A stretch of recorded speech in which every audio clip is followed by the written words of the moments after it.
there it is. I just needed to touch it.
Peoria City Council meeting of October 9th, 2018 to order.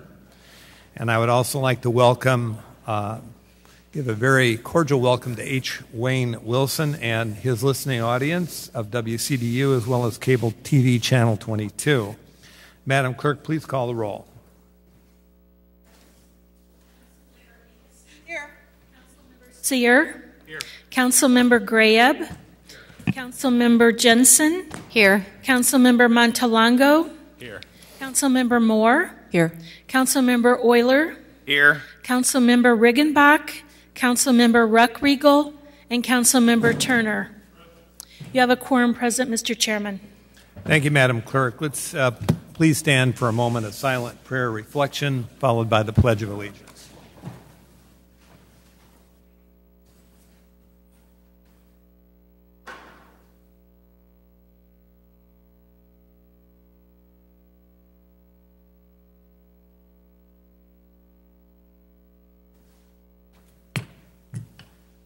Pledge allegiance to the flag of the United States of America and to the republic for which it stands, one nation, under God, indivisible, with liberty and justice for all.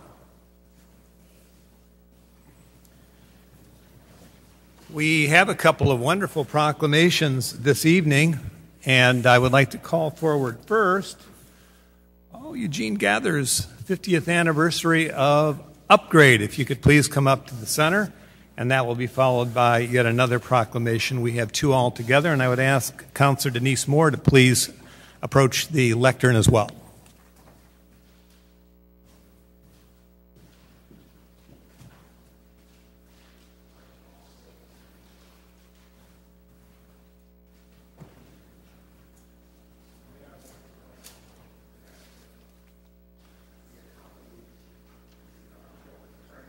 Absolutely. We have several names, so you're all welcome to come forward.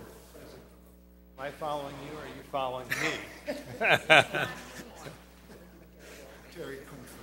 Very good, very good.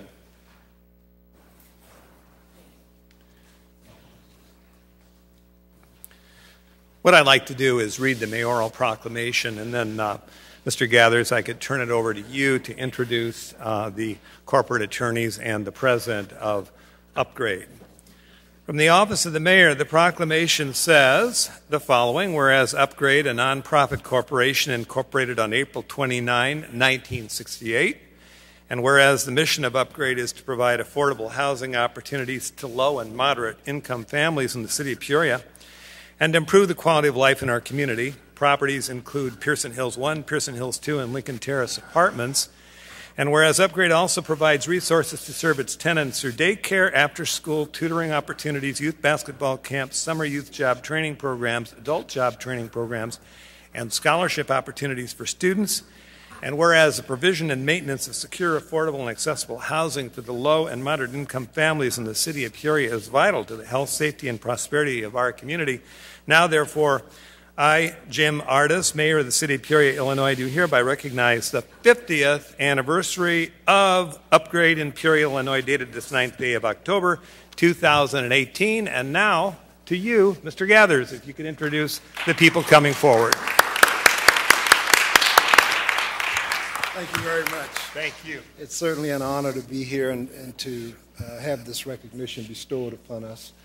I'd like to introduce the president of Upgrade, and that's Mr. Terry Cunifer. Also, our corporate attorney, Mr. Jim Rochford, and his assistant attorney, Tim Cushion.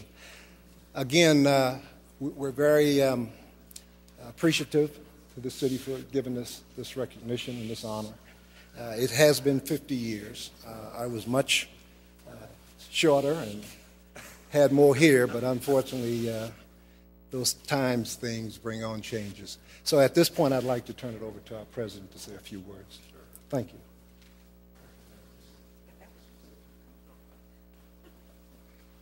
I'd like to thank the mayor, the council, and the city of Peoria for this honor. 50 years, hard to believe. I wasn't there in the beginning, but I've been there a few years now, and we have a great board and do a lot more than just affordable housing for the area, the residents, and so I want to thank you all for that.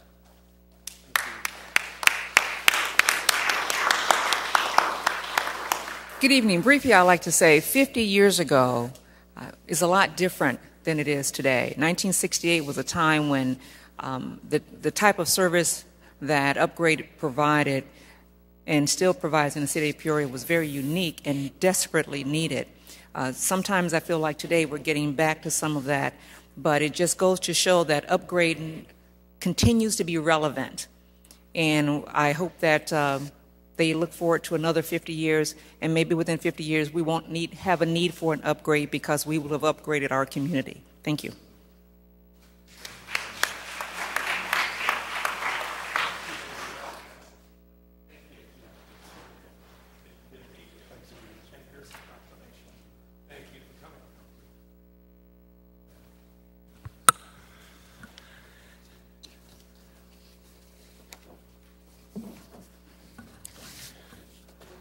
This is Head Start Awareness Month. Joyce Banks, could you please come on up to the lectern?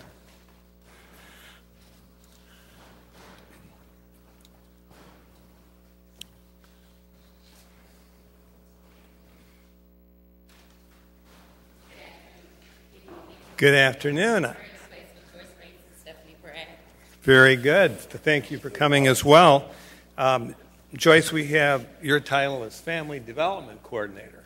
No, my title, I have been with Head Start for 29 years. My name is Angela Moore. I'm a Head Start teacher. Okay. No relation. No relation. All right. Well, very good. Well, let's read the proclamation, then we'll go from there. Whereas Head Start, the successful, comprehensive, family-oriented program for preschool children from families with low incomes, has provided education, nutrition, parental involvement, and social services to thousands of preschool children and their families in Peoria County. And whereas national research and tracking of children who participate in Head Start indicates that each dollar spent on comprehensive full-service early childhood programs results in over $7 in reduced public expenses. And whereas October has been designated as Head Start Awareness Month, and the PCCEO Head Start program, which this community supports, will join more than 8,000 Head Start senators all across the United States in celebrating the accomplishments of Head Start. Now, therefore, I, Jim Artis, Mayor of the City of Peoria, Illinois, do hereby proclaim October 2018 as Head Start Awareness Month, dated the 9th day of October 2018. And if you'd please come up and make a few comments, we'd appreciate it.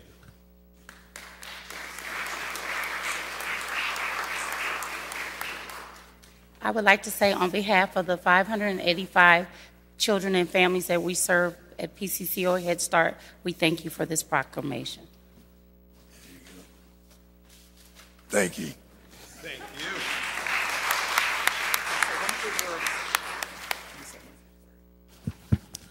Thank you, Mr. Mayor. And so far as Head Start is concerned, it's important to understand that early childhood education is very important in all communities, and especially in the communities served by Head Start.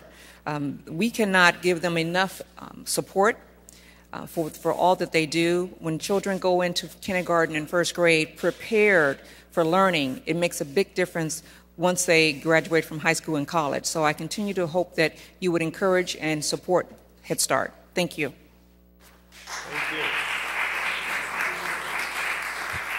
And I certainly want to echo the comments made by Councilor Moore. Having been in education for many years, it is so very important that children, when they arrive at school, are fully prepared to take advantage of the opportunities. This is another one of these programs that began back in the 60s and still with us, and definitely worth every dollar that's spent on it. These are our two proclamations tonight. Thank you.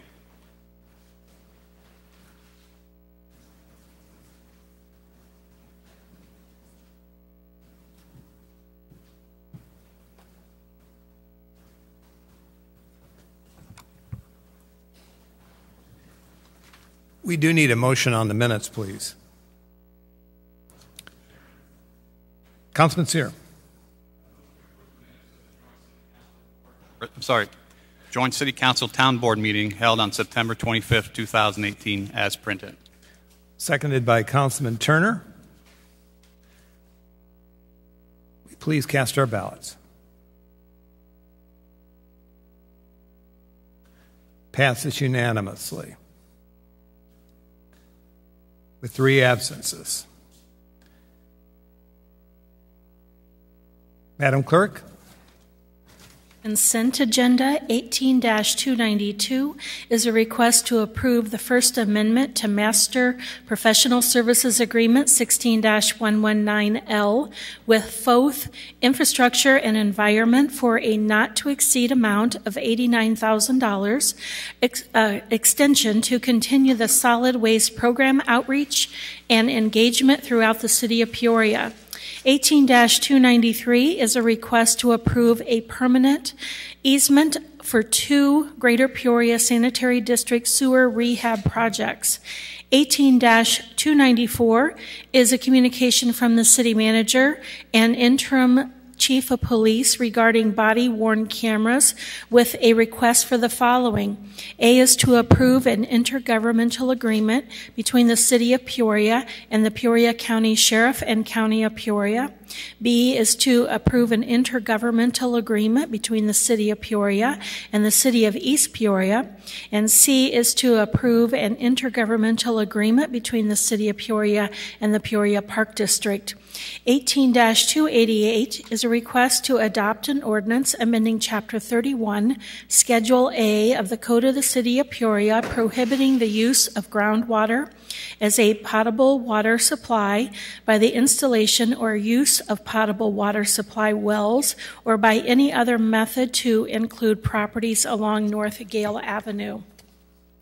18-289 is a communication from the city manager and director of public works with a request for the following. A is to approve a proposed highway authority agreement between the city of Peoria and JAM Petroleum for the property known as 6025 North University Street. B is to adopt a limited area groundwater ordinance for parcels as outlined and portions of Northmore Road and University Street. 18-295, there is a handout of a yellow on your desk that has the council communication attached, and that is a request to approve the site application for a Class H temporary outdoor liquor license from Build Peoria for an event to be held in the 1200 to 1300 blocks of Southwest Adams Street on Saturday, October 13th, 2018. 18-296, there is a yellow handout with the Liquor Commission minutes for this one on your desk. This is a request to approve the site application for a Class K rental hall liquor license with the retail sale for on-site consumption of alcohol on the premises of Venue Chisca, 1009 Southwest Washington, contingent upon the issuance of a certificate of occupancy with a recommendation from the Liquor Commission to approve. 18-297 is a request to approve the site application for a Class B restaurant 50% food liquor license with the retail sale of alcohol at Eat and Evolve, located at 5832 North Knoxville, Suite K, with a recommendation from the Liquor Commission to approve, and there are Liquor Commission minutes for that item also on your desk on yellow. And then finally is 18-298 is a request to approve the committee report policy session regarding the 2019 City of Peoria budget, and that completes your consent agenda. Are there any items the council wishes to remove? Councilor Moore. Yes, thank you. I'd like to remove items 18-292 and 18-298. Thank you. 92, and what was the other one? 298. The 8, Councilor Moore. Are there any other items to be removed this evening? Councilor Jensen. 294.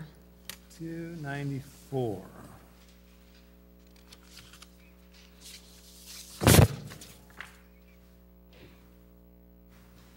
Well, if there are no other items to be removed, please cast your ballots on the remaining items. We need a motion to approve. Yes, a motion to approve, please. Councilor Moore, seconded by Councilor Akeson.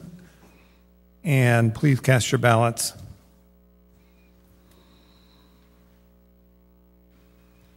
Passes unanimously. And now we are to Councilor Moore on 18-292 and 294. Councilor Moore? Thank you. I just had a quick question for Director Reese. This item indicates that it's for program outreach and engagement. What does that mean? As part of the contract the council entered into with PDC earlier this year, that negotiation, the outreach and public engagement or notification to the public was placed back to the city of Peoria versus PDC doing it. And so FOTH has been helping us do that, and that includes creating, currently during the cart audit that's happening, there's 5 pieces of messaging that's in a bag that's being tied to each trash cart in the city, and FOTH helped us develop those pieces and then helping us through that process of notifying the public of changes that are coming. So it's basically print communications? And messaging and all that. I'd like to move for approve, please. We have a motion to approve. Do we have a second? Yes. Councilor Jensen, go ahead. I also wanted this item pulled, Director Reese. I had a couple questions. One, I'm wondering what's the reason that we were so off budget? Because $89,000 is a substantial amount of money, and with our current budget situation the way it is, I just am a little concerned about approving this. If you could explain that a little bit. Sure. I don't know that it's necessarily off budget. Basically, all the proposals that were brought forward to council when PDC was selected had cost averaging for public engagement over a 10-year span. And there was always anticipated that we would have upfront costs that then would be spread out over the course of the 7 to 10-year contract. So initially, we're incurring some expense to generate the notification pieces and the public engagement pieces that then we can reuse in years 2 through 10 because they will stay similar. But initially, we have that extra cost to actually develop them. Okay. As a follow-up, I see the money comes from the refuse collection fund. So I'm assuming that means we couldn't have used this money to cover any of the layoffs or the furloughs, right? I just wanted to make sure the public understands that as well. Okay, with that, I can second Councilwoman Moore's motion. All right, and do we have any other commentary on this one? Councilman Sear? Thank you, Mr. Chairman. Just a couple more questions for Director Reese, alongside of Ms. Jansen here. How old is this contract? How old is it? We are in the third year of this Third year. contract. Okay, so when we $450,000, where did that money come from? A variety of places. It kind of depends on. Back in 2012, council, or as in 2011, council made the choice to outsource all the engineering in the city, and we developed these master service agreements. And folks submitted on one of those proposals for a master service agreement. So those are 3-year contracts, and then as work orders come up, as a job comes up, we issue a work order to a professional services firm like FOTH. And so that $450 that they've expended so far, some of that has come from the solid waste fund, as they helped us through the garbage proposals in that process. Some other of it has come from sewer funds, as they've been helping us map where all the sewers are, all the storm sewers are in the city of Peoria. And I can't think of anything else off the top of my head as far as where other service or work orders have come from for both. So this request for the $89,000 actually for the last quarter of this year? Basically, would that be for October, November, and December? Yes. Okay. Because it's a lot more. I mean, I know they don't, it's not a cost that comes straight line every month for 2 years. It could obviously be about $20,000 a month. And when I was looking at $89,000 for 3 months, it was a large number for me. Does the PDC has a marketing department in the house? I honestly, I don't know. I just know that their proposal had the city, that they brought forward to the city, had the city doing all this. So they did not, my recollections are they did not want to do the marketing for this project, correct? Correct. Okay. Now, do we get some type of, for our money, I mean, we're looking at $450,000 plus, let's say, $540,000. Do we receive any type, or do we do any type of performance for our money? How they're doing? Do we get a report? Are we happy? Because I get calls from my constituent, and obviously it's very difficult to get everybody happy all the time. But do we actually do a performance for our money? Yes. So what we do, and that's professional services, are all selected off performance base. It's not a low bid criteria. It's a qualifications based selection, and basically you rate them off of past performance. So we're getting ready to send out new master service agreement RFPs out to the public or out to the professional services things. And if we weren't happy with them, you're not going to see staff come back and recommend that they either receive a master service agreement or a higher master service agreement or an extension to one. Now, last November in the budget, we for the garbage fees were, I believe, $14 a month at that time. We raised that to $17 a month. Is that raise? That money takes care of any of these marketing projects here from the garbage. Is that Mr. Urick? Yes, this does. If you recall, when we went through the landfill procurement process, PDC is actually providing us revenue as well to subsidize the portion of the marketing expenses that we're undertaking. I think it's $2 per household, I think, is what that dollar amount is that they're providing us. Thank you, gentlemen. Thank you, Mr. Chairman. Thank you, Councilman. If there's no other discussion on this item, I believe we have the maker of the motion being Councilor Moore, seconded by Councilor Jensen. Please cast your ballots. Passes unanimously. Madam Clerk. 18-294 is the communication regarding the body-worn cameras and the request for approval of the 3 intergovernmental agreements.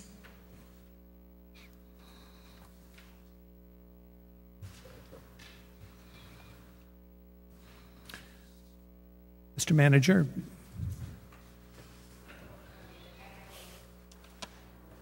Councilor Jensen. Yep.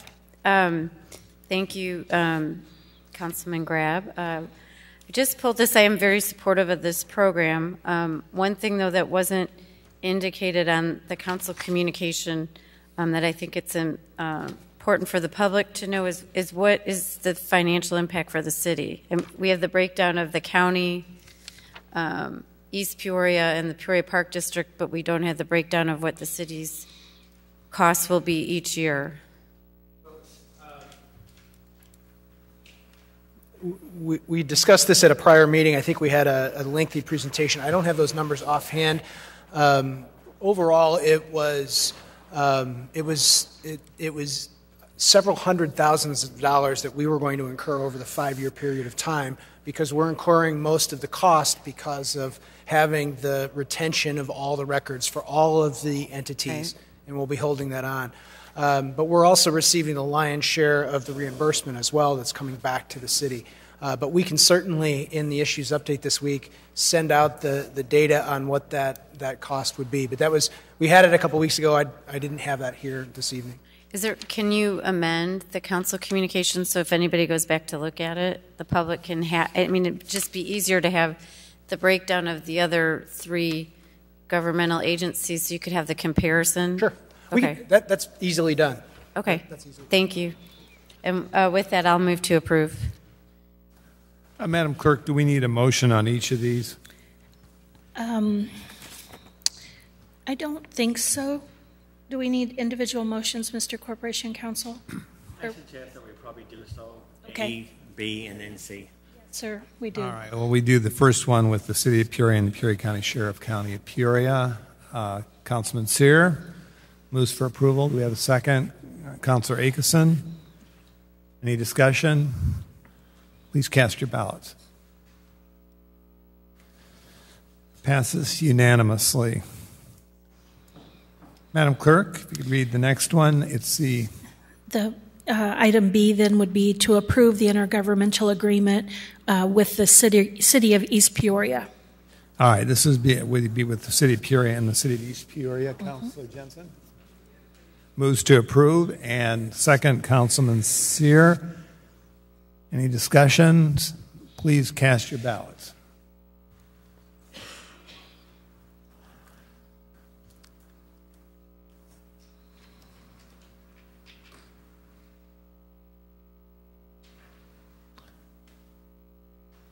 Passes unanimously.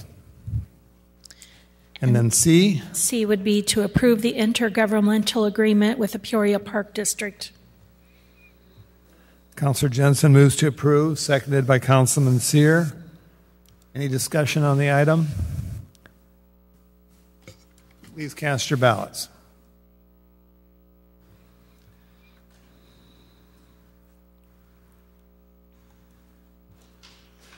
Passes unanimously.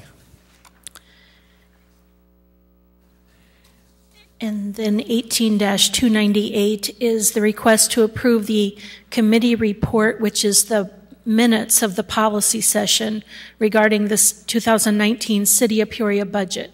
Councilor Moore.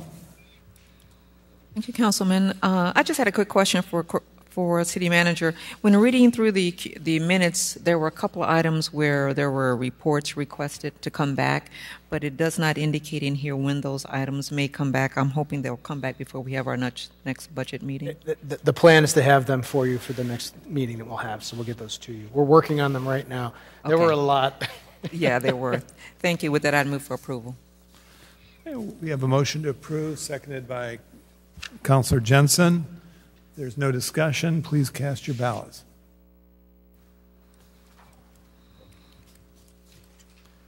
Passes unanimously. Madam Clerk.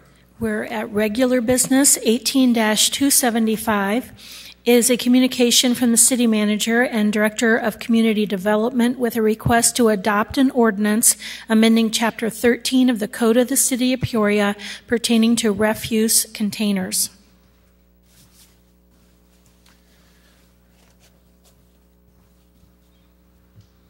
We have a motion from the floor.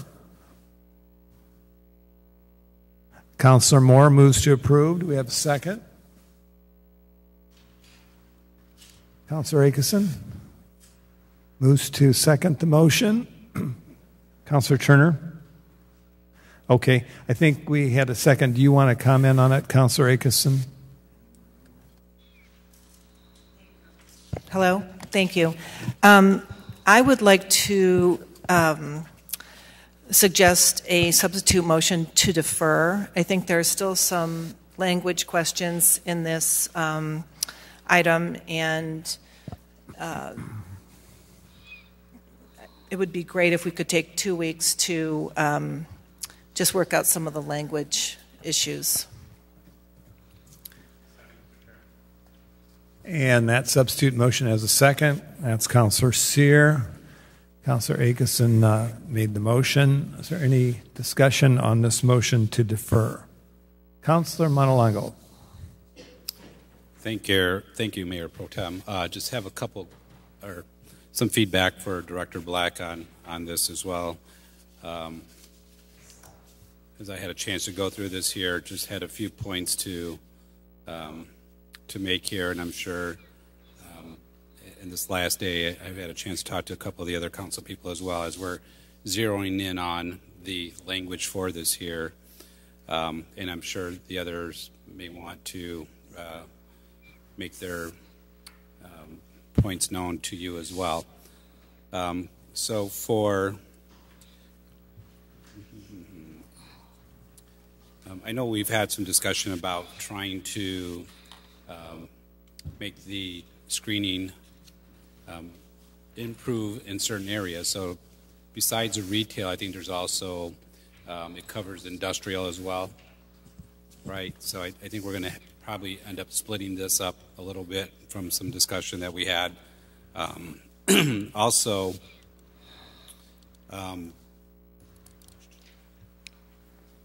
back to the discussion about having wood as the main material. I did have a chance to take a look up to see, what is the life of treated wood, and it lasts between 10 and 15 years, which I think if we're going to have some language in here, then we look to say that screening would have to be replaced after 10 years. Also, I think there's a thought of banning the chain link for dumpster screening. And also, could you please,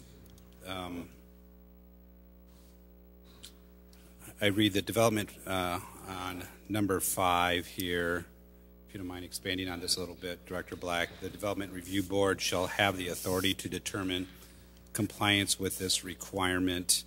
I don't know if that means that they have the final say, or would it come back to the City Council on it, on that particular number? Thank you, Councilman. The number 5 here, after the conversation a couple of weeks ago, was designed to provide for more flexibility based upon the type of primary or principal building. So what we were trying to get at was that a certain type of construction of enclosure may not be appropriate based upon the type of primary building. And so the only way to really approach that, because there are so many different types of buildings in town, is to allow the Development Review Board to make that determination. It's certainly not suggested in here that every dumpster enclosure proposal would come to the City Council for approval. This would be a staff level decision, and if there was an appeal of it, then the appeal would go to the Zoning Board of Appeals as it would currently. What I can certainly do, based upon your comments, is we can add in some additional base requirements, such as no chain link and other items that could be put in there, so that the Development Review Board still has the ability to make the determination, but they cannot consider chain link or something else that the council may not want considered at all. Director, and I know we're talking about bringing this back in 2 weeks here, but maybe some designated areas, and I know that might complicate things quite a bit here, as we discussed in our I guess 2 meetings ago when we had this item up. I think for some of the retail areas, trying to hold a higher standard, and then just as well recognizing there's some areas that may not need that higher standard, but certainly some areas we need to hold that higher standard for its new construction. And besides it being new construction, the materials, et cetera, it's a higher standard for that area. So I don't know about that approach and how we get to that. You know, we kind of have that same discussion about creating different neighborhoods. But anyway, if you could bring some of that back, I'd appreciate it. Well, is there any other commentary on this item? Yes, Councilor Akeson. Thank you. I would recommend then, with listening to the comments, it would be based on classification, residential, multifamily, retail, multifamily, industrial, different categories. And then in addition, I do think there should be some consideration for giving notice to businesses, multifamily units, and retail operations, churches, places that currently don't have enclosures. In a sense, I think they've been grandfathered in or something. I'm not sure what triggers the building of an enclosure. Maybe you could answer that before I go on. Councilwoman, the requirement to enclose dumpsters really it first appeared in the zoning ordinance in the late 1980s. So if a development was built prior to 1989, then at that time there wouldn't have been a requirement to screen the dumpsters. However, they're only really grandfathered in if the dumpsters have never moved location since the late 1980s, which is almost impossible to consider that hasn't happened or that additional dumpsters have not been added. What we've found all over town is that locations that perhaps started off with maybe one or two small dumpsters now have half a dozen or more large dumpsters, and they seem to, as probably most of you are aware, they seem to walk their way out into the main part of the parking lot or elsewhere on the site. They're really not hidden away, which is what the purpose of this is. So effectively, with some of the code revisions that have been made over the last 30 years,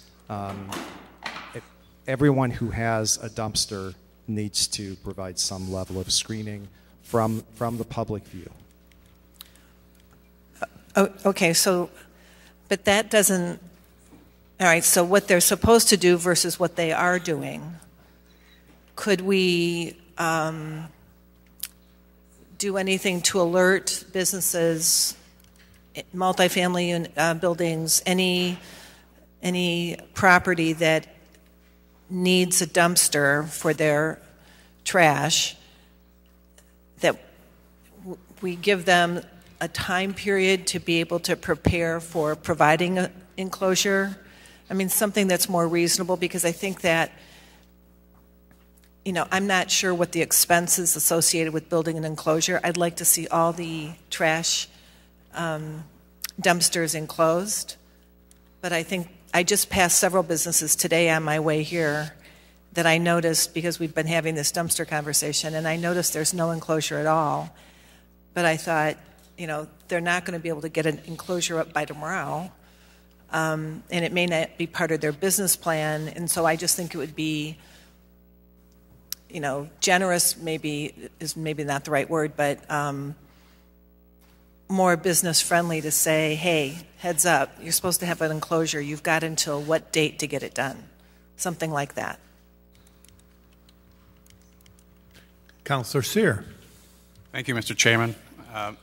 Director Ross, number one, I appreciate Councilman Malalongo and Councilwoman Akeson to be able to want to dialogue with this, because in the 5th District I got a industrial park with no residential in that area, low traffic, and I took an hour yesterday just to drive around, and I think we need to come up with some type of exception or language so that I don't think we want to hurt any businesses any more than we have so far with all the fees we have. So I appreciate you guys want the dialogue, and I'd like to be including that, Director Ross.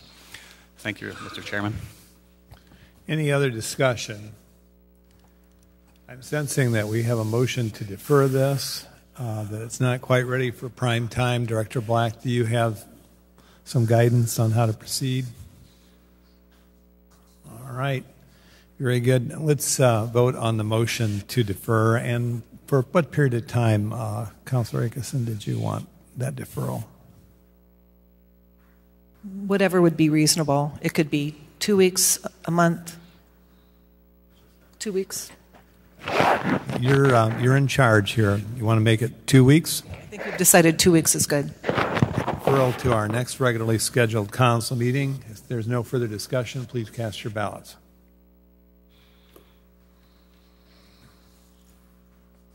Passes unanimously. Madam Clerk. 18-290 is a request to adopt an ordinance amending Chapter 5 of the Code of the City of Peoria pertaining to regulations for inactive construction or development sites. Director Black, would you like to give us a little overview on this one? Thank you very much. This is the item that came before the council at the last meeting, and I don't believe that there were any particular concerns with the language of the ordinance. There were questions about sort of the timeline of property maintenance from the point prior to development all the way through the development process. And so in the revised council communication before you, we tried to summarize the requirements, the pre-development requirements, the pre-building permit requirements, which gets to a lot of the requirements that Public Works would have prior to a building permit being issued. Then what are the maintenance requirements during the process of the construction? And then after the building or development has been completed, what are the ongoing property maintenance requirements? So I'm happy to answer any questions that anyone on the council has. Or entertaining questions? There are no questions. Do we have Councilor Jensen moves to approve? Seconded by Councilor Euler. There's no further discussion. Let's cast our ballots. That one passes unanimously. Madam Clerk. We're at unfinished business. 18-173 is a communication from the City Manager and Director of Public Works with a request to defer until October 23, 2018, the following. A, to accept the lowest responsive bid and approve a contract with M.R. Mason Incorporated for tuck pointing and exterior maintenance of Fire Station Number 4 at 2711 Southwest Jefferson in the amount of $99,985. And then B is the ordinance amending the budget for that item. Okay, that is a motion to defer until our next regularly scheduled council meeting. And do we need that in two parts, Madam Clerk? Or no, we'll just we can just do dispense one with the whole motion thing in for one both. motion. Councilor Moore moves to defer. Do we have a second? Councilor Akeson seconds it. There's no further discussion. I just have to make certain I see Councilor Jensen because of this screen right here. So if there's no further discussion, we want to be sure we see you. Please cast your ballots.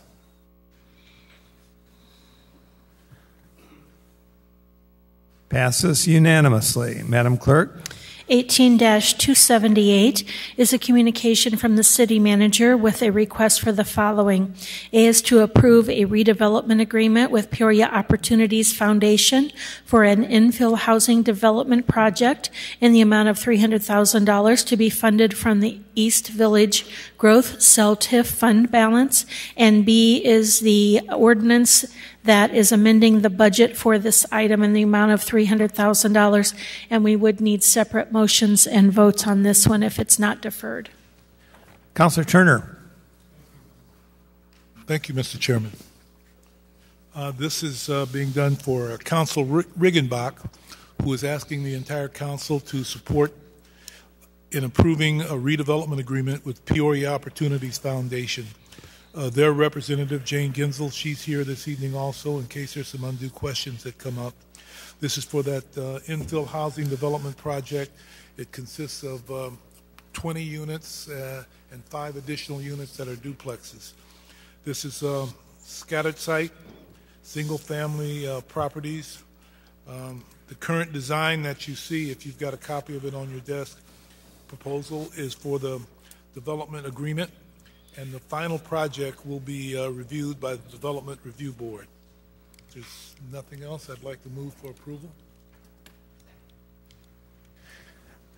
Councilor Turner makes the motion, seconded by Councilor Moore. Is there any discussion? We're moving on Part A, correct, Madam Clerk? That is correct. And I believe this requires a simple majority. I don't believe we're amending the budget here. Further discussion on this? Okay, please cast your ballots.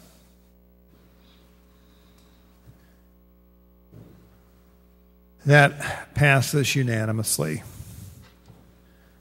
Part B. Councilor Turner. Move for approval. Councilor Turner moves for approval to adopt that ordinance amending the biennial budget. Do we have a second? Councilor Moore seconds it. Any discussion? Please cast your ballots. That one passes unanimously. Madam Clerk. If there's no further unfinished business. Yes, Councilor Jensen. Thank you, Councilman Grab. I do have a question. I'm wondering, I think Councilwoman Akeson brought this up a few meetings ago, but I'm wondering what the status is of the business registration that we've talked about a few times. I noticed that Bloomington recently passed such a requirement for their businesses.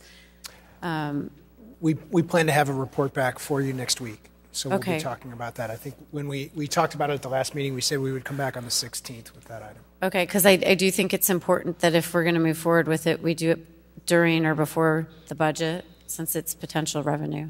Yes. Okay. Agreed. Thank you. Is there any other unfinished business tonight? Mr. Chairman, I do believe we have our police superintendent who wishes to address the council on a matter that has involved this community for some time. Chief Marion, could you please address the council on this very important issue and give us a bit of an update?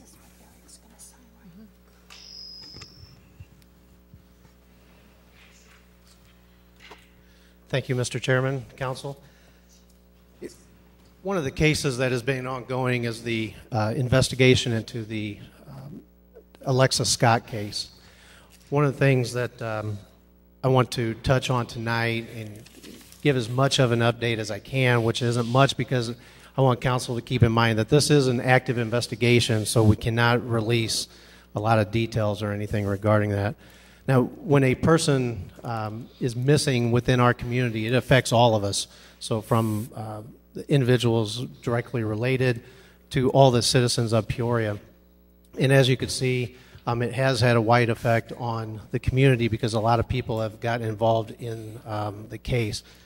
So with the additional assistance of the FBI, I want to assure the council and the citizens of Peoria that the Peoria Police Department is working diligently to investigate this case and will not stop the investigation until we do find her. As I stated in my last press conference, the Peoria Police Department has spent a significant amount of time and resources in this investigation, and we continue to do so.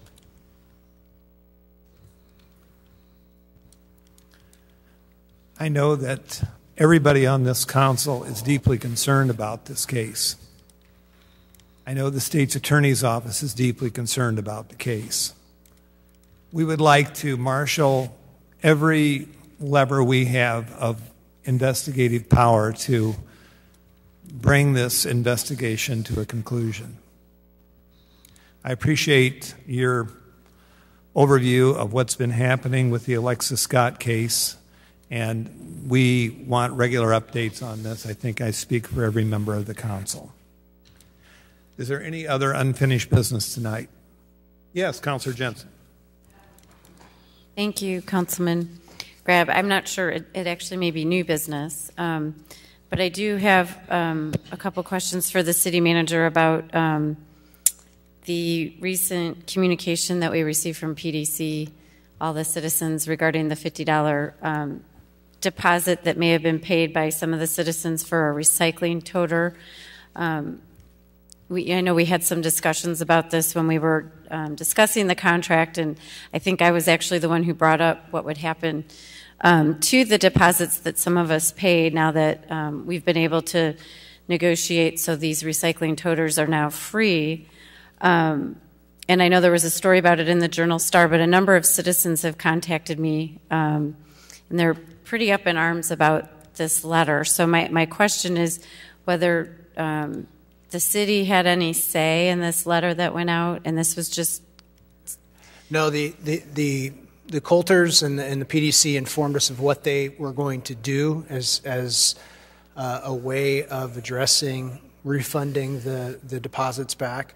That was their approach that they wanted to take, and they said that this was the course that they were going to take. So this is not something that is contractual between the city and PDC. This is not something that's contractual between the city and the residents. This is an issue between the residents and Peoria Disposal Company. So as I've said to people that I've talked to about it, ask for your deposit back. Fill out the paperwork and get your money back.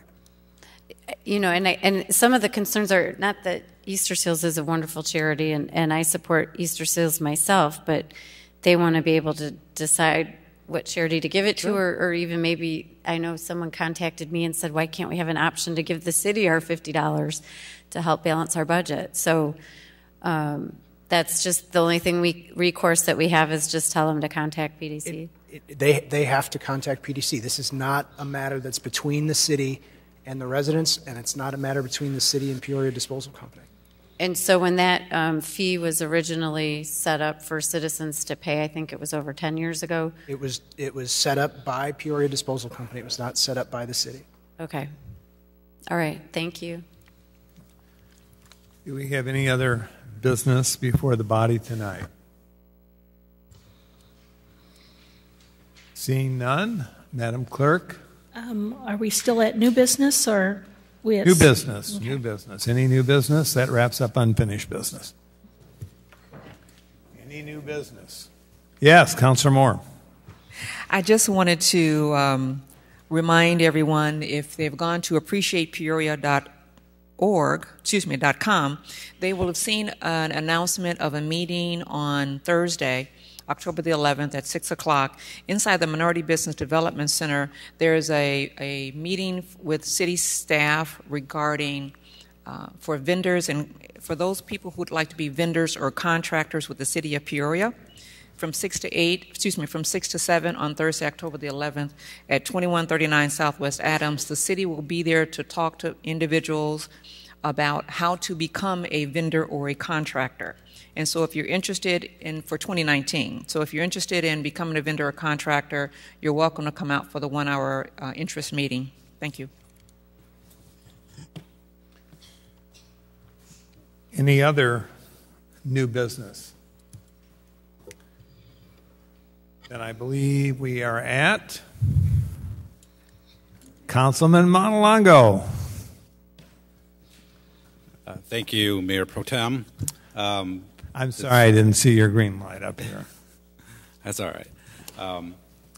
If at our next meeting, I'm requesting this for city manager, if we could have our economic development give us a general briefing on just, I guess, jobs being created in our community, just overall important or critical statistics for our community. I'd appreciate that.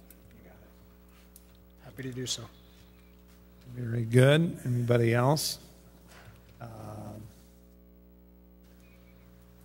see no other requests to Bring up new business. That being the case, where are we, Madam Clerk? We are at citizens' opportunity to address the City Council. Very good. I have Bill O'Brien. Bill? Just come right up to the center there and project so we can all hear you. Thank you for coming. Good evening, Mayor Pro Tem Graham, members of the City Council. I'm Bill O'Brien. Illinois American Water is spending hundreds of thousands of dollars to influence the City Council and the citizens of Peoria. A check of various public records reveals that Illinois American is throwing around its political muscle to protect the millions of dollars it funnels each year from Peoria to New Jersey for its shareholders. Particularly troubling is Illinois American's sponsorship of two nonprofit organizations with direct ties to two city council members, both of whom have raised objections to the public examination of the value of the water system. Illinois American is listed as one of the top contributors to Peoria Promise, a scholarship organization that Mayor Jim Ardis heads as chairman of the board. He helped found it and has touted it as one of his proudest achievements. On the Peoria Promise website, Illinois American is a Promise partner, one of the 5 largest contributors, having given between $100,000 and $499,000. For several years, Illinois American has been a major donor to one of Ardis's favorite charities. First District Councilman Denise Moore has also benefited from Illinois American. The billion-dollar-plus monopoly is recognized as a founder and one of the largest financial sponsors of WPNV, a Southside radio station. On the station's website, Councilwoman Moore is listed as the general manager and along with her husband Gary as the operator of the station. These financial interconnections raise serious questions of whether Ardis and Moore can objectively consider whether the city should conduct due diligence of the water system. Indeed, the perception, if not the reality, of a legal conflict of interest hangs over the council deliberations on this matter because of their involvement. Our elected leaders have to be beyond question as to their ethical and moral standards. Even the appearance of a conflict of interest should be disclosed and discussed publicly among the council members. To date, there has been no discussion or disclosure on the council floor. When an elected public official accepts a large financial contribution from a large contributor, it can create the appearance of a conflict of interest. Is the public official representing the contributor or his constituents? Perception is the key to public trust. That's the issue we have here. I'm calling on the council to direct the Corporation Council to seek an expedited opinion from the Illinois Attorney General as to whether Mayor Ardis and Councilwoman Moore have a conflict of interest regarding Illinois American and the due diligence study. That will answer the question once and for all. Time is of the essence. These two instances are not the only time Illinois American has thrown around its weight using our money to influence Peorians. Just before the council was to discuss the water system question this spring, 2 mailings appeared at Peoria homes and on billboards across the community. This mysterious unsigned document made false claims about taxpayers' money going down the drain and setting a $300 million price tag on the water system. But Illinois American can't know the price of the system until a formal appraisal is done. That's precisely what many Peorians are asking for: due diligence to determine the value of the system. And the CEO Council has raised $400,000 for that work. No public money is being requested. Who is Protect Peoria Water that is behind this misinformation? Illinois American admitted to NPR that it is Protect Peoria Water, along with several of its allies and Chicago consultants that speak on the water company's behalf. The City Council needs clarity on what's right or wrong. Peorians need to know whether it's appropriate for City Council members with an apparent conflict of interest to vote on this issue that will impact our community for generations to come. The time for a profile in courage is now.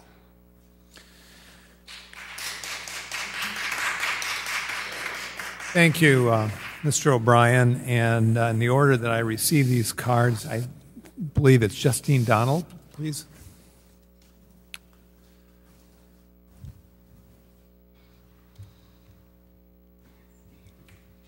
Hearing Chief Marion speak about Alexis Scott, that's what I'd like to talk about.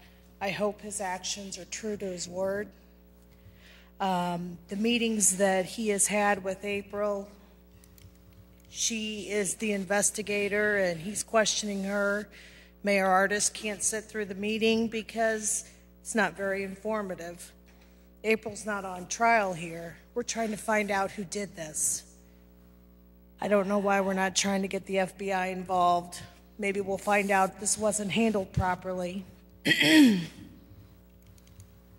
Are we waiting for another disappearance? Are we ready for this group that was involved to move away? What are we waiting on? I know one thing, they show guilt. Just walk by their house, jumping in people's faces, threatening us, trying to run us over with a car. Where were the police? They weren't there to protect us. My son was involved too. They were right up in his face, and this is how these people act, and we allow them to run our streets. It scares me. All I want to know is why can't we control these gangs that are in Peoria? They are running our streets. If it hadn't been daylight when we did our march for Alexis Day, guarantee we would have been shot. That's not their community, it's our community. Please help. Get the FBI involved because it's going to get ugly. This is why people take law into their own hands. Thank you for coming tonight. Thank you very much. Mary Hayes.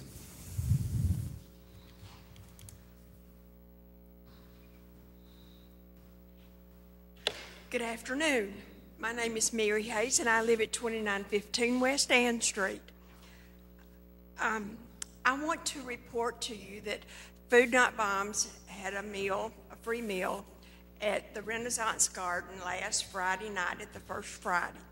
We had an excellent variety of soup, salad, and bread donated by the Heart of Illinois Harvest. We're not sure in November where our location will be, but I will keep you informed. This is a free meal, and we would like to have support of the City Council. Okay, the other thing that I want to talk about today is the bus stop at Forest Hill and Sterling. At Kroger's. I am going to have a birthday in January. I'll be 70 years old. And it takes a lot of effort and muscle to carry 5 or 6 bags of groceries or pull my buggy to get groceries. And the bus stop has been removed at Forest Hill. And they moved the bus stop to the apartments a ways up the street. And the other bus stop is across Sterling in front of the dentist office. Now, I want to give a shout out to Zachary Orler. He's contacted the CityLink personnel, and he's working diligently on getting an answer for us about the bus stop being a situation at Forest Hill. But if anybody else could please have some input on this, we would greatly appreciate it. I also want to say that I am very disturbed about the Alexis situation. If anybody out there sees anything, make sure that you say something, because this lady has been missing for over a year, and the people that live in that house on Richmond are acting very suspicious. And I feel like that somebody in this town knows something. This girl could not possibly have just vanished in thin air. So if you see something, say something. If you know something, tell somebody something, because we want closure on this case. Okay. The next thing I want to talk about is the welcoming city ordinance. There are a lot of my friends who are in this situation, and I know people who are afraid to go to the police because they are afraid that they'll get deported or sent back to Mexico, or something bad will happen to their family, or their children may be thrown in a cage. So if you would consider the welcoming city ordinance, I personally would appreciate it. So, thank you very much. Thank you, Mary Hayes. Farrell Davies.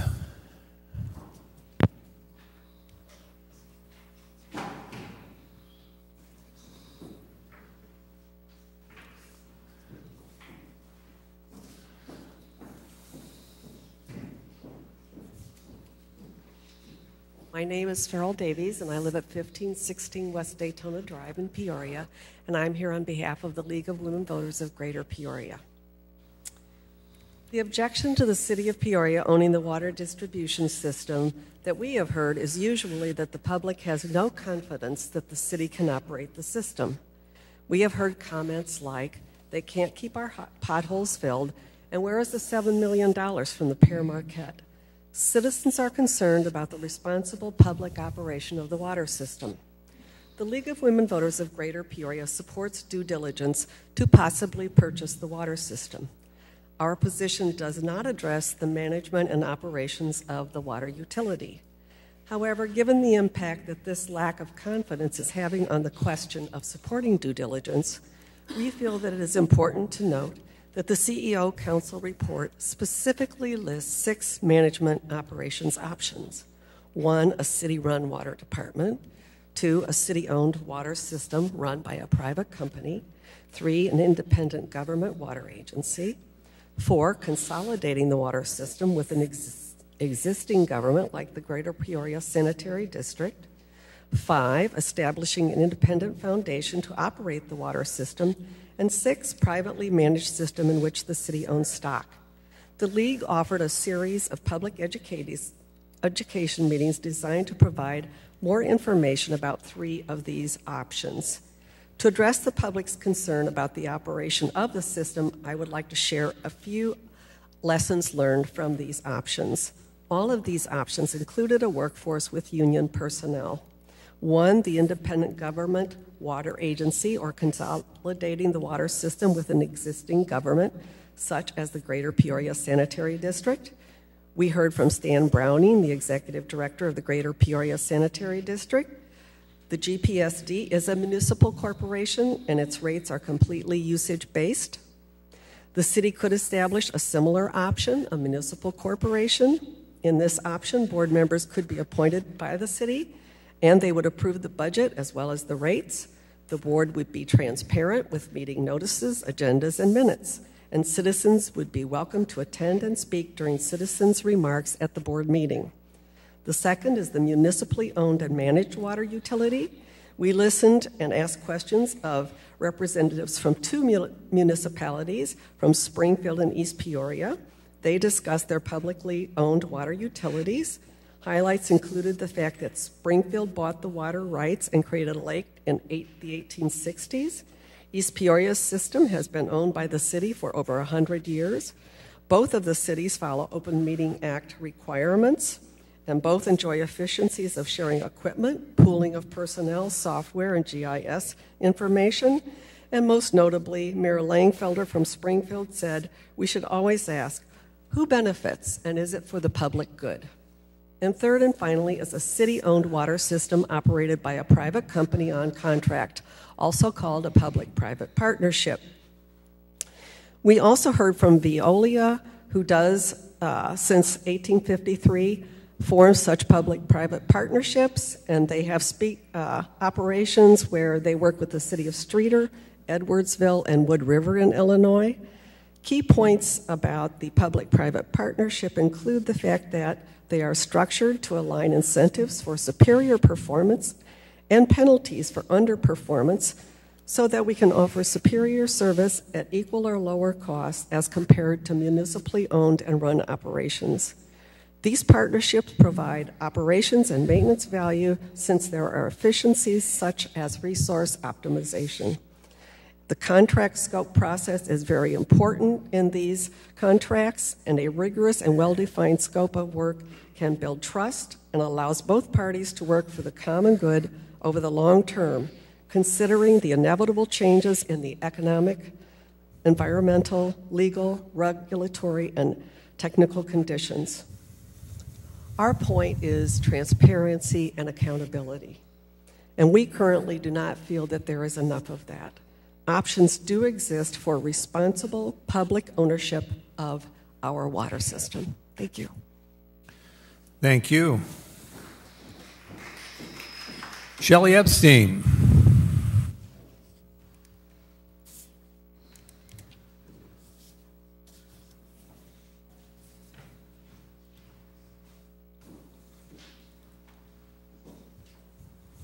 Good evening. Mayor Grab. Good to hear that. Pro Tem. Oh, yes. Council members. There's been a great deal of confusion among Peoria residents and some council members about who or what is PAG and what its role is. Now, I am not here as a representative of PAG, nor do I speak on their behalf. But I'm here to tell you what I know about their group and the history of their relationship with the city of Peoria. Could you speak up just a little bit, a little closer to the microphone? I'm bashful, I'm sorry, Mayor. So, PAG is shorthand for the Peoria Area Advancement Group. And that's a couple of handfuls of business leaders who in 1998 came together to help the city. Let me repeat. Their mission was to help the city study the feasibility of purchasing the water system and the benefits of its long-term income stream to the citizens of Peoria. At that time, the City Council, your predecessors, voted to conduct an appraisal and complete due diligence of the Illinois American holdings here to determine if a fair price could be found. PAG raised $1 million and helped the city find appraisers, expert witnesses, and attorneys to help in the process. Now, I've heard concerns about strings being attached to that offer. So let me be clear. The only string that I know of is that the city follow the contract it signed. It signed. It may be astonishing, but all PAG wanted was for the city to abide by its word its contractual obligations. They sought no financial benefit in return. None. Yet even before the due diligence began, it stalled. And it stalled because Illinois American Water sued the city. They sued the city, claiming that the 1889 franchise agreement, its contractual obligation with the city, no longer applied. Too old, they said. Archaic, they claimed, didn't apply. Needless to say, I was surprised to read in a recent Journal Star article by my friend Steve Tarter that Mayor Ardis said that the city doesn't do business with people who sue the city. Why, I thought, is the city still doing business with the water company? He must have been confused, I'm sure. At any rate, Illinois American took its lawsuit against the city to the Circuit Court and the Appellate Court and the State Supreme Court. Its lawsuit cost the city many years and hundreds of thousands of dollars in legal fees, money made available by the PAG. In the end, the courts ruled against Illinois American and for the city. The courts upheld the franchise agreement and the 5-year purchase option that you are considering right now.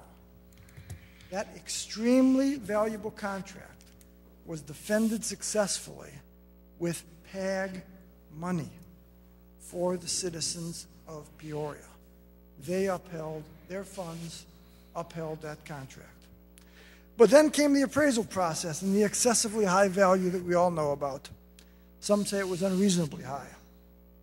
The council voted 6-5 at Mayor Ardis's urging and with his leadership not to proceed with due diligence, despite the city's contract to do so. Now remember, the council signed the contract with PAG to complete due diligence. The contract did not say the city had to buy the water company. Just do complete due diligence. The council had agreed to do an engineering study and other financial work that is part of due diligence, beyond the appraisal. That process was short-circuited. Simply put, the council at that time didn't fulfill its end of the contract. So what should the PAG do? It sought to recover its $1 million loan, but the city refused to discuss the matter. So grudgingly, these community leaders had no choice but to file a lawsuit against the city they were trying to help, the city they love, the city they want to prosper. That's why they got into this. I believe they thought the city would come to them to settle the matter. But for 15 years, it wound through the courts. And I am not aware of one single negotiating session between the parties. Not one. That is, until the suggestion of one of your members, a meeting was held last December. And I'll just say it didn't go well. Last month, Judge Kate Gorman ordered the city to pay $2.1 million in principal and interest and hundreds of dollars a day for every day the city debt isn't paid. I'm almost done, Mayor. That debt increases today, tomorrow, the next day, and the next day. Hundreds of dollars of taxpayer money is being squandered. The city hasn't resolved the case or paid its debt. Instead, we hear conflating about PAG and the CEO Council. We've heard that we've heard that from council members and the city manager. We've heard it from Mayor Ardis in the Journal Star when he told the paper, and I quote, "If only the CEO Council would withdraw its lawsuit, we could conduct due diligence." He knows better. There is no CEO Council lawsuit. So hear this one more time. PAG is not the CEO Council. The CEO Council is not PAG. They're separate entities, separate governance, separate members, separate offers to the city. To suggest that the CEO Council is run or manipulated by the PAG is just poppycock. False. fake news. Shelley Epstein, this monitor here, it's like got a lot of red lights, like there are Minutemen missiles coming over the hemisphere here. One So more if you could paragraph. wrap her up. I will. Thank you. Thank you. PAG members remain civic-minded business leaders who want what's best for our community. They want the city to gather the facts about the cost of the system, and they want the facts, not a predetermined outcome. Gathering the facts is the responsibility of this council. We all await your decision, one we hope you'll make based on the facts and not some of the fiction that we've heard around town. It's pretty simple. Only the facts can let you know whether pursuing a public water system is a wise investment for Peorians. Thousands of Peorians that we've talked to want to know the facts. We hope you do as well. Thank you. Thank you. Gail Thetford.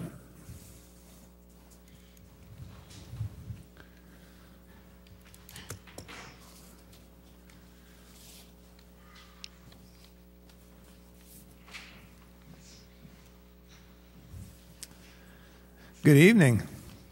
Good evening, Mayor Pro Tem Graham. I like the sound of that. So, good evening, Madam Clerk. Well, you know, Gail Thetford, just so you know, once a city council person, always a city council person. So thank you for coming.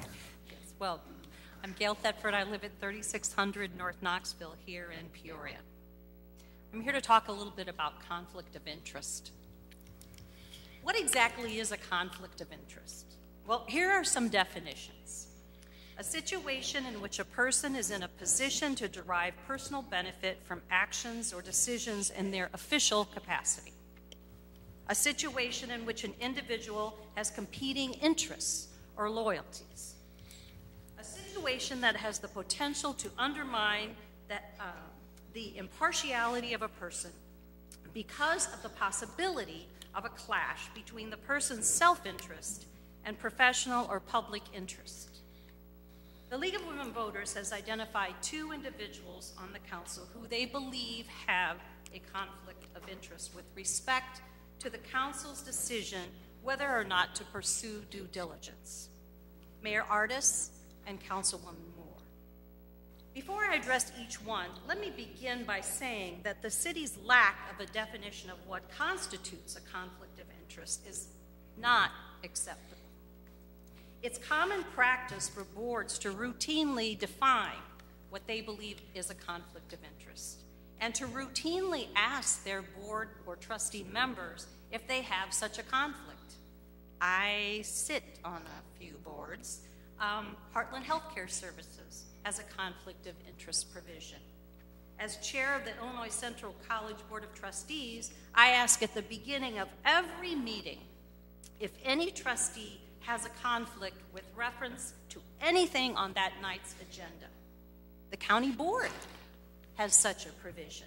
Section 14, board members shall abstain from acting on any matter that comes before the county board that will directly or indirectly benefit any public or private entity or institution when the board member is an officer of or sits on the governing body of such entity or institution, or in which the board member or the board member's immediate family has a financial interest as defined in the centralized purchasing ordinance of Peoria County.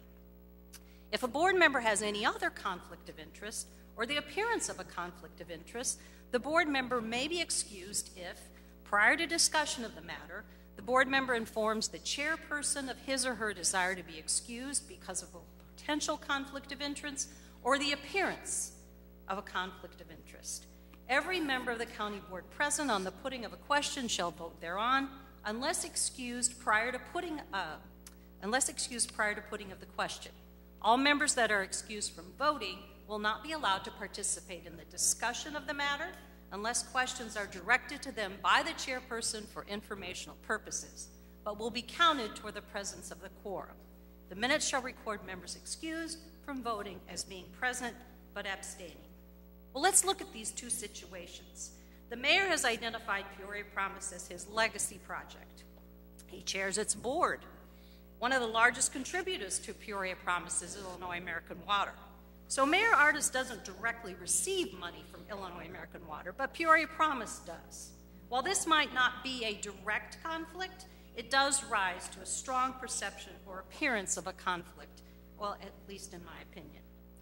Next, we have the situation faced by Councilwoman Moore. Her radio station and our company receives money directly from Illinois American Water, who is considered a founder of the station. This is clearly a conflict of interest. This situation is comparable to the situation recently addressed by Cindy Luce, who chairs the CEO Council, the entity which has proffered $400,000 to the city to pursue due diligence. Her company recently received a contract from Illinois American Water. As a result, she immediately recused herself from any further involvement with or discussion regarding the CEO Council's offer to the city. These situations faced by Mayor Artis and Councilwoman Moore are not unusual and certainly don't make them criminals or villains. They are both dedicated public servants, but these situations do call for the two of them to recuse themselves from discussion, lobbying, or voting on the issue of due diligence as it pertains to Illinois American Water. Thank you for your time and your attention.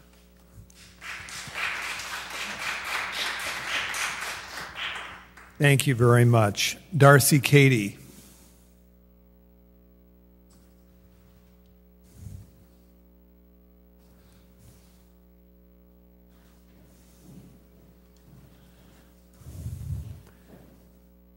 Good evening.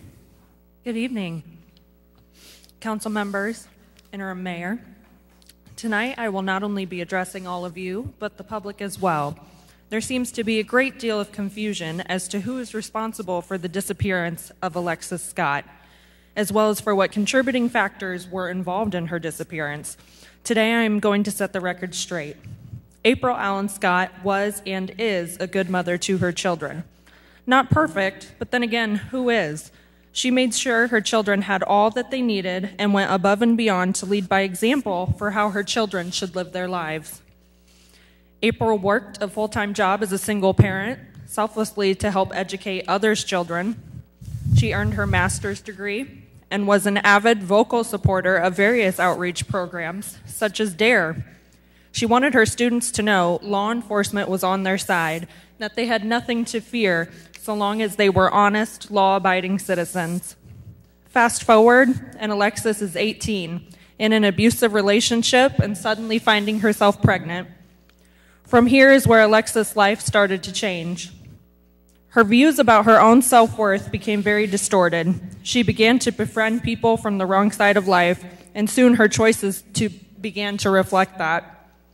This is quite common with domestic abuse victims, as there is significant overlap between domestic abuse, murder, specifically femicide, and sex trafficking, due to the fact that all these things incorporate the forced control and extortion of women. In the U.S., as of 2007, 45% of female homicide victims were murdered by a male partner or ex-partner. In a national survey on domestic abuse, 60% of people who had experienced severe abuse in an intimate relationship experienced the abuse for the first time under the age of 25. See the connection? Alexis was a victim of circumstance and deserves a second chance at life. After all, second chances are what our American society prides itself on. We welcome in the poor, the underprivileged, and the forgotten. We proudly boast that we are all created equal. Then why on earth is precedent not being given to a case that affects our entire community? It defines the essence of our ideals, and if we are willing to stand by them, but I often see that we are not. Alexis' case will be the case to take down these criminals. It is the key marker in a 30-year family criminal history in Peoria, Illinois, that is well documented with Peoria police. And they will not stop until they are forced to do so.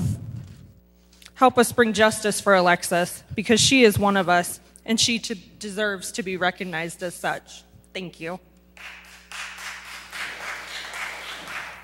Darcy, thank you. And we have Rachel O'Reilly.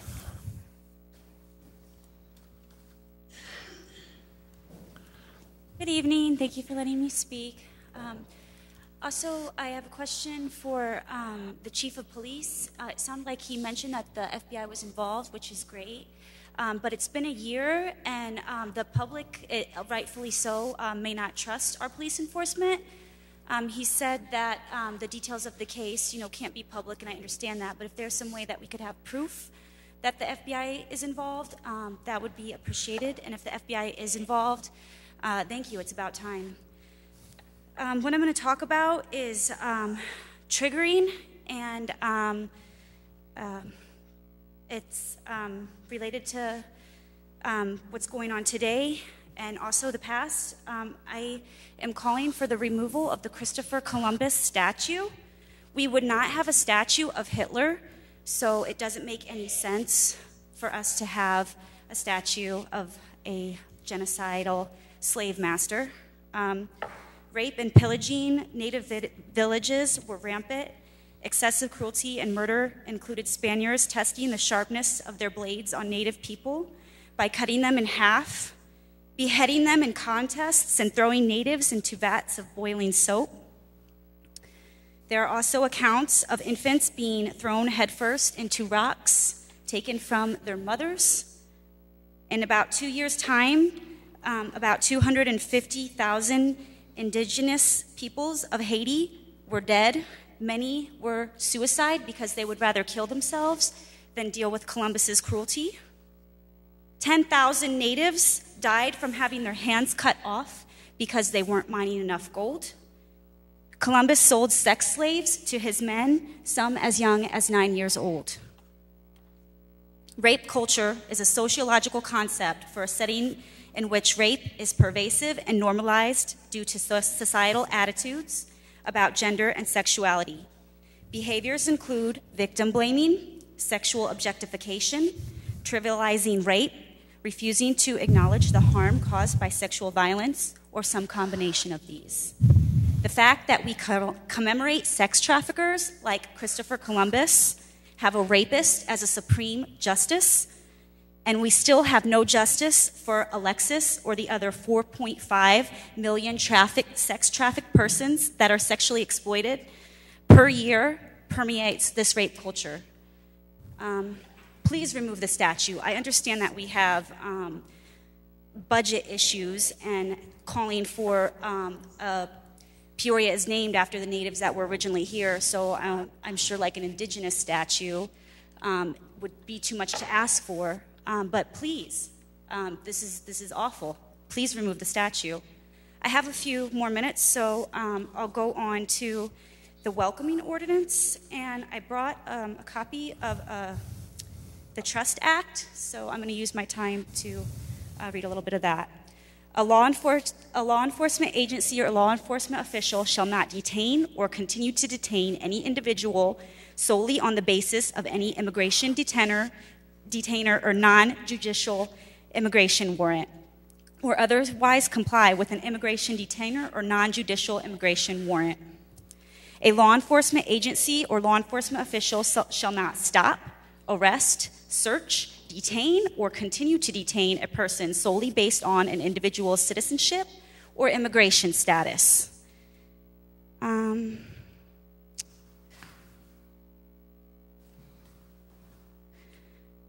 Also, the law, it requires law enforcement training, and every law enforcement agency shall provide guidance to this law. What Mary mentioned earlier, there are U and T visas. A U visa is if somebody is a victim of a crime or a witness to a crime, that they won't get deported. They will have protected status. And a T visa is if you're a victim of trafficking, you're automatically going to get protected. So the police, according to this law, need to be informed, educated on that. And that's just a little bit of the law. I'm out of time. Thank you so much for listening. Thanks.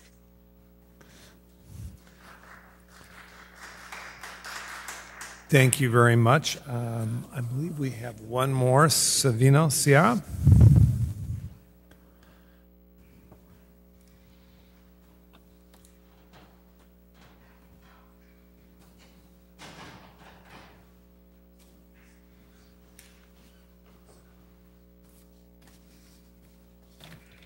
Sabino Sierra. It's been a little while since I've been up to the podium because too many of you people keep letting these meetings go on and on. And in case anybody wants to know, in 3 more years, I'm going to be 90 years old. And I still, when I go to church or the grocery store or any place, I have a lot of people come and tell me I should come down here and give you hell. And but I was reading where you people are still fussing over the water company's program. I really wanted to talk about some of the ills in this city. You know, you're lots of times your elected officials, you know, haven't got time for you once they get in. But anyway, I'm going to make things short. And all I can say is, you people up there sitting up there, you've heard the pros and cons and all this and that. Some of you have gone through this before. I've been through it a number of times. And the advice I give you people is to use your common sense and don't be thinking, oh, you're going to make millions here and billions there. I'll bet you're going to be hurting again. You're going to be losing money like you have on a lot of these projects that you've taken upon because they talk you into it and you think the city's going to be a lot better off, but we're in pretty bad shape, you know. And I wouldn't be proud if I was a city councilman myself. I'd be ashamed that we let this go. We lost money again for our citizens. And so I tell you, use your common sense and listen to what your elders have to say to you and go from there. I'm not going to bother you too much more because I'm going to go home and read some more and keep up with my other language. And so I hope you people get on the ball. I just want to say one thing that I've always said. I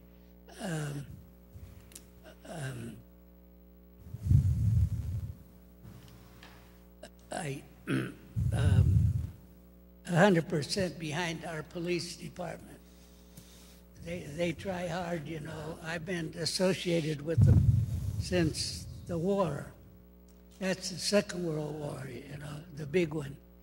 That I saw how they operated then, and they're still doing a pretty good job now. So you people stand behind them and don't let other people talk bad about them and criticize them. You should be in their shoes. And with this, I'm going to say you guys better get home before they turn the street lights out.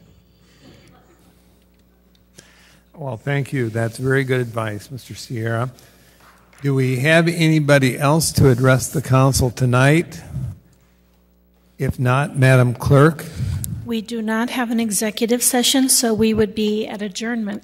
Oh boy, do we have a motion to adjourn? Councilman Montalongo, seconded by Councilor Akeson. All in favor? Cast your ballots. Looks like that passes. Well, wait a minute. I think Councilor Jensen. All right. It's unanimous. Thank you. This meeting is adjourned. Thank you, H. Wayne Wilson, and all of our listeners at and our TV station, our public access channel for tuning into the City Council meeting tonight. And I want to thank all the citizens who came out to address the council tonight. Thank you.